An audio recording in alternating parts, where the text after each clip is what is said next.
las personas pueden expresar las lesiones o los agravios que les causa alguna decisión de algún juzgado. Te puedes topar agravios casi de 2-3 páginas, pero normalmente siempre lo reduces a una causa de pedir. Entonces recordemos, la causa de pedir es expresar un qué y un por qué, y dice que le causa perjuicio que el juez haya fundamentado su determinación en este artículo 1076. Ya saben qué es lo que se está combatiendo. La resolución combatida carece de una debida congruencia y fundamentación. Y justamente el principio de congruencia es algo que está relacionado con el fondo del asunto y es algo que se ve mucho. Una resolución se debe emitir conforme a lo que expongan las partes. La congruencia externa es analizar la contestación en un todo, no solamente las excepciones, sino también las pruebas. Yo combato esta resolución porque me causa agravio que el juez haya usado estos artículos. Hola, ¿qué tal? Les damos la más cordial bienvenida a una emisión más de En la Balanza, un programa del Instituto de la Judicatura y del Poder Judicial del Estado de Nuevo León. Yo soy Lourdes González y hoy me acompañan Valeria Marín y Vania Cantú. En esta ocasión estaremos abordando el tema del estudio de los agravios en la apelación. Este es un tema muy interesante para quienes se están formando y desarrollando en el ámbito jurídico. Hoy nos acompaña nuestro invitado Juan Pablo García Cerón. ¿Qué tal? Mucho gusto. Bueno, pues comenzamos. Ok, antes de dar inicio, pues me gustaría que Pablo nos hablara de su trayectoria académica, profesional. Cuéntanos un poco sobre ti. Claro que sí. Bueno, primero que nada, buenas tardes. Como ya mencionaron, soy Pablo. Soy un chavo de 21 años. Hablando acerca de mi trayectoria académica, pues yo estudié en la Facultad de Derecho y Criminología de la Universidad Autónoma de Nuevo León. Ya afortunadamente ya me queda casi semanas ya para terminar lo que es la licenciatura. Y pues hablando más acerca de la trayectoria profesional, he de decir que tuve la oportunidad de formar parte del equipo del Juzgado de Jurisdicción Séptimo de Jurisdicción Concurrente. Y actualmente formo parte del equipo de lo que es la Primera Sala Unitaria Civil. Bien, Pablo. Bueno, el día de hoy abordaremos un tema creo yo, muy interesante en esta actualmente, ¿verdad? Entonces, conocemos que existen diversos medios de defensa en el que las partes pueden hacer uso. Entonces, ¿qué te parece si para abrir el tema comenzamos explicando un poco acerca de lo que es la apelación? ¿Cuáles serían sus bases o en qué consiste este recurso? Claro que sí. Bueno, para mencionar, hemos de decir que la apelación lo podemos definir como un medio de impugnación, a través del cual las partes de un procedimiento pueden combatir ciertas resoluciones, pudiendo ser autos, sentencias interlocutorias o sentencias definitivas. Para dar también una definición un poquito más general, podríamos decir que es una herramienta jurídica mediante la cual las personas pueden expresar las lesiones o los agravios que les causa alguna decisión de algún juzgador. Ok, muy bien. Y por ejemplo, hablando de las apelaciones, ¿en cómo funcionan? O sea, a ti, por ejemplo, ¿es conforme lo que te pide el apelante o cómo ahí es que funciona la causa de pedir? ¿Qué nos puedes hablar acerca de esto? Las apelaciones podríamos decir que su materia o su origen, por así decirlo, o básicamente lo más importante de una apelación es los agravios que la componen. Que básicamente nosotros la autoridad que se encarga de revisar justamente este tipo de recursos encamina la resolución en virtud de los agravios que hace valer pues la parte, ¿no? En este caso que apela. Oye, Pablo, y ahí, por ejemplo, estamos platicando de que las partes pueden apelar, pero ¿realmente cualquiera de las dos partes puede apelar? Pues en este caso podrá decirse que sí, siempre y cuando se cuente con la legitimación para promover el recurso y siempre que haya un agravio personal directamente a la persona. Es decir, si yo, por ejemplo, formo parte de un procedimiento y una determinación me está causando algún perjuicio en mi persona y que vulnere, por ejemplo, mi derecho de acceso a la justicia, yo puedo apelar.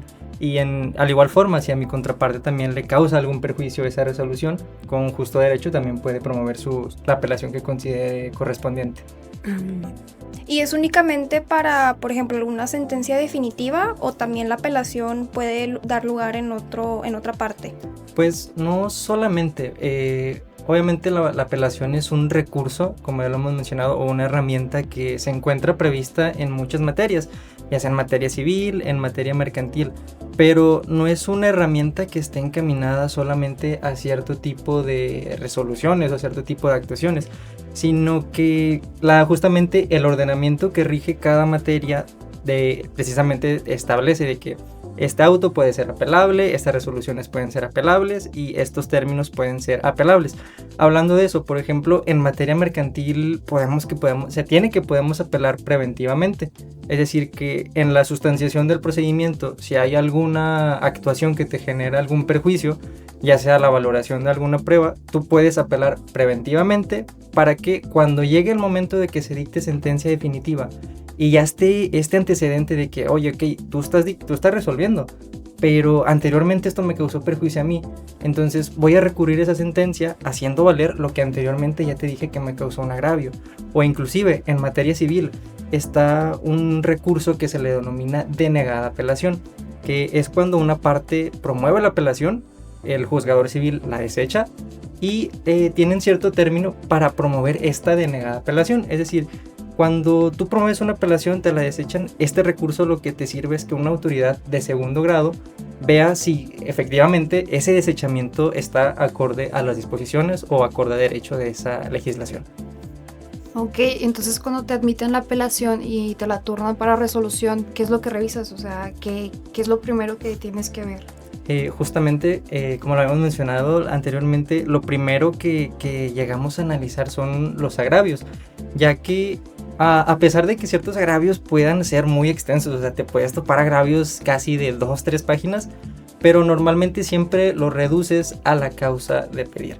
O sea, ok, te está diciendo muchos fundamentos, está diciendo muchos antecedentes, muchas cosas que se vulneraron en su perjuicio, pero siempre para encaminar el sentido del agravio lo reduces a una causa de pedir, que podríamos definir esta causa de pedir como una teoría para evitar que la expresión de agravios caiga en ciertos formalismos, es decir, que para que las partes puedan expresar ciertas lesiones se tengan que adecuar a una forma prevista, que pues básicamente no es así. A día de hoy la causa de pedir, o sea, se tiene que expresar de una forma muy clara y muy mínima, y para ello pues hay dos supuestos.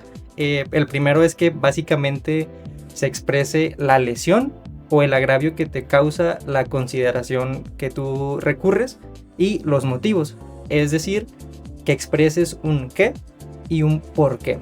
Y para esto me gustaría poner un ejemplo que siento que puede ayudar mucho a entender este tipo de supuestos. Por ejemplo, situémonos en un procedimiento que se tramita ante un juzgado mercantil. Este procedimiento ya se encuentra en etapa de ejecución, pero esto es muy importante. Este juicio se admitió con el Código de Comercio del 2014. Pasa el tiempo y el juez decreta la caducidad de un incidente y fundamenta esta caducidad con el artículo 17.6 del Código de Comercio, pero con las reformas del 2017. Entonces recordemos, la causa de pedir es expresar un qué y un por qué.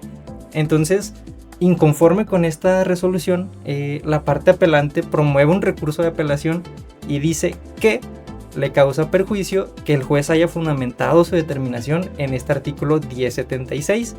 ¿Por qué? O el motivo es porque el procedimiento se tramitó con el Código de Comercio del 2014 y pues básicamente el Código de Comercio del 2014 dice que los incidentes caducan por una inactividad de 60 días, pero el del 2017 por una inactividad de 30, y fue justamente el plazo de 30 días el que el juez tomó como base para decretar la caducidad.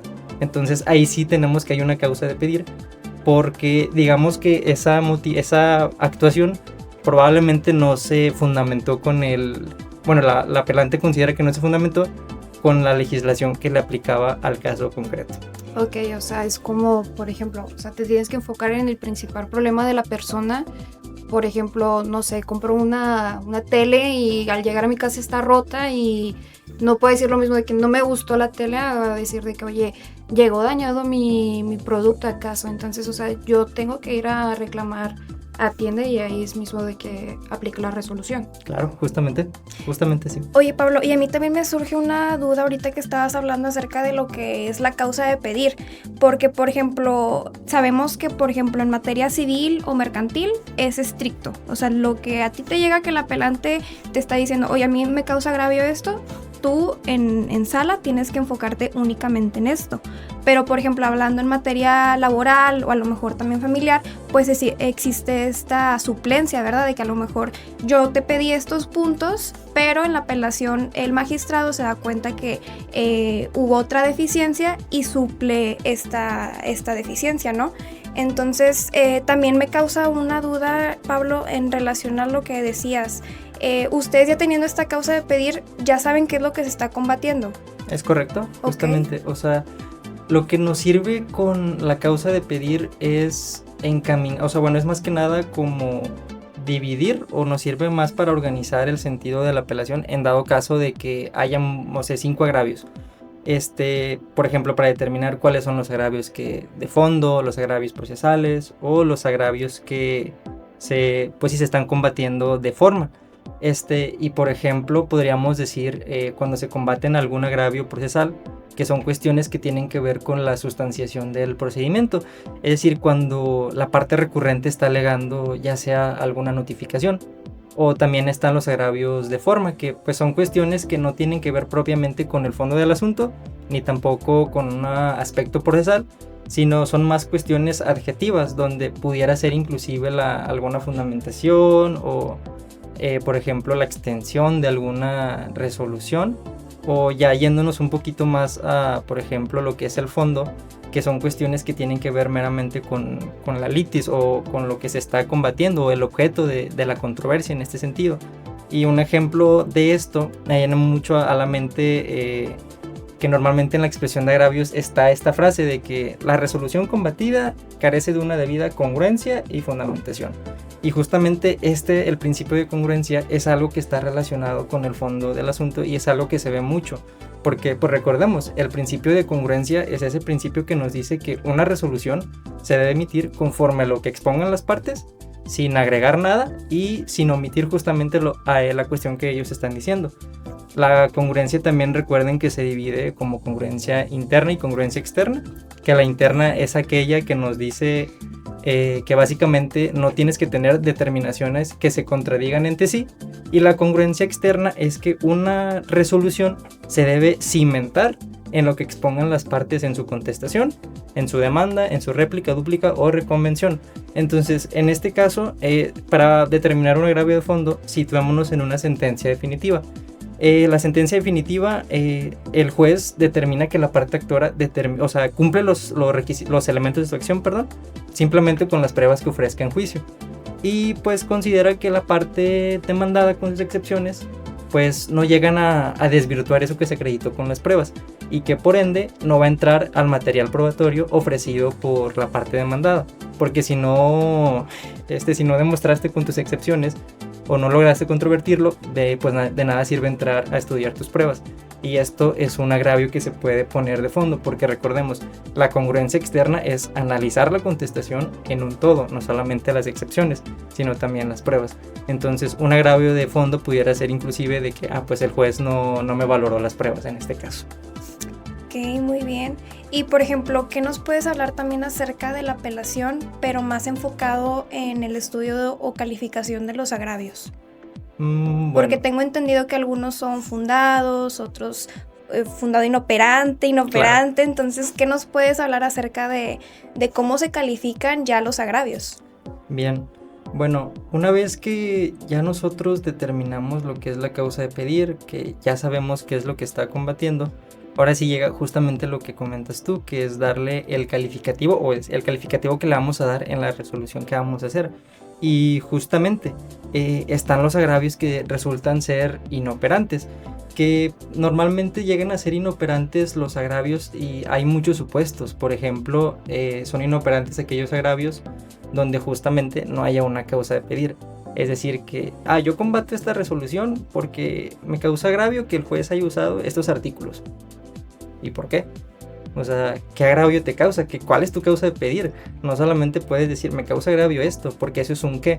Que recordemos, tiene que haber un porqué o un motivo. Otro tipo de agravio que pueda ser inoperante es cuando se parta de alguna premisa errónea. Es decir, yo estoy diciendo que yo digo A, el juez dijo B, pero yo te estoy apelando C. O sea, una cuestión que no tiene nada. O sea, que básicamente como que hay una cierta contradicción en lo que tú estás diciendo con lo que está resolviendo el juzgador. O inclusive son inoperantes cuando llegan a tener hechos novedosos o cuando intentas variar la litis en segunda instancia. Por así decirlo, que en tu contestación dijiste ciertas cuestiones, el juez resolvió, pero ahora quieres meter otras cuestiones relacionadas con el pleito principal en segunda instancia. Y eso no puede ser así. Ahora, pasando con los agravios que llegan a ser infundados, que pues son aquellos agravios en donde no le asiste la razón a la parte apelante. Y en este caso también podríamos poner un ejemplo donde no asiste la razón. Supongamos que hay un procedimiento donde ya se dictó una sentencia y al momento de apelar la parte recurrente dice: oye, yo considero o te pongo como agravio que la audiencia confesional es ilegal porque no se me notificó debidamente. Entonces la audiencia se llevó a cabo y tú, cuando empiezas a analizar el expediente, te fijas que esta persona sí compareció a esa audiencia. Entonces hay un artículo civil, es el artículo, me parece que es 81 o 83, que nos dice que una notificación, aunque esté mal hecha, se entiende por tácitamente consentida cuando, entre muchos otros supuestos, compareces a una diligencia. Entonces es infundado porque ya hay una disposición legal que dice que tú ya estás consintiendo tácitamente esta notificación. Por tanto, pues básicamente no estás atendiéndose a lo que es el derecho, a lo que la ley establece. Y por el contrario, un agravio llega a ser fundado cuando justamente sí le asiste la razón a esta persona. Y en este sentido podemos poner también un ejemplo de cuando se decreta la caducidad en un procedimiento. Cuando decreta la caducidad, el juez toma en cuenta de esta actuación a la actuación donde caduca el procedimiento. Pero el apelante dice: oye, espérame, entre este tiempo y este tiempo, yo aquí puse o interpuse un escrito que sí causa impulso a la sustanciación del juicio, pero el juez no lo toma en cuenta. Entonces ya cuando lo analizas, hay muchos criterios que te dicen de que hay promociones que tiendan a interrumpir el plazo para la consumación de la caducidad, siempre y cuando, por ejemplo, se demuestre la voluntad de la parte de continuar con la siguiente etapa. Y justamente este escrito era para, no sé, están en la etapa del emplazamiento, todavía no emplazas a la parte demandada, y es un escrito donde señalas un domicilio. Obviamente eso manifiesta o deja ver la voluntad de la parte de seguir con la tramitación de ese juicio y de avanzar a la siguiente etapa procesal. Entonces, por ende, si es fundado. O sea, si de aquí a aquí pasaron tantos días, la última actuación que causa impulso es esta, y de esta la que tú decretaste probablemente no se da el término para decretar la caducidad. Okay. Entonces, ese pudiera ser un ejemplo de un agravio que resulta ser fundado. Ok, bueno, entonces ya para ir cerrando nuestra charla del día de hoy. Entonces no basta con que yo, por ejemplo, se dicta una resolución y yo me siento, a mí no me gusta esa resolución, ¿qué? Pero juez. Entonces no basta con que yo le diga al magistrado, oye, esa resolución está mal, sino que tengo que decirle por qué yo considero que está mal y por qué considero que me causa a mí un agravio o un perjuicio, o sea, por qué me lastima a mí esa resolución. Sí, sí. Entonces, si yo lo hago ya de esa manera, le voy a dar armas al magistrado para que el magistrado ya analice y me va a decir si es fundado o si es infundado. Claro. Pero si yo nada más le digo, no, es que esa sentencia está mal o ese auto está mal, entonces el magistrado me puede decir, oye, te falta causa de pedir, y entonces es inoperante. Claro. Puede ser inatendible porque pues no me estás diciendo nada. Claro. Y entonces entonces el éxito de un agravio depende de qué tan claro sea yo, claro, para decirle al magistrado, esta resolución yo la considero errónea, esto es por lo que la considero errónea y este es el daño que yo considero que me causa. Justamente. Bien, pues sí, ha quedado bastante claro. Sí, definitivamente. Sí. Bueno, pues con esto concluimos esta emisión del programa En la Balanza. Agradecemos a nuestro invitado Pablo que nos haya compartido su tiempo, sus conocimientos y las experiencias que él ha tenido. También les agradecemos a ustedes por acompañarnos en esta emisión. Igualmente los invitamos a que nos acompañen a nuestras emisiones, que son todos los jueves a las 2 de la tarde. Y también no olvides de seguirnos en nuestras redes sociales en @Instituto Judicatura NL.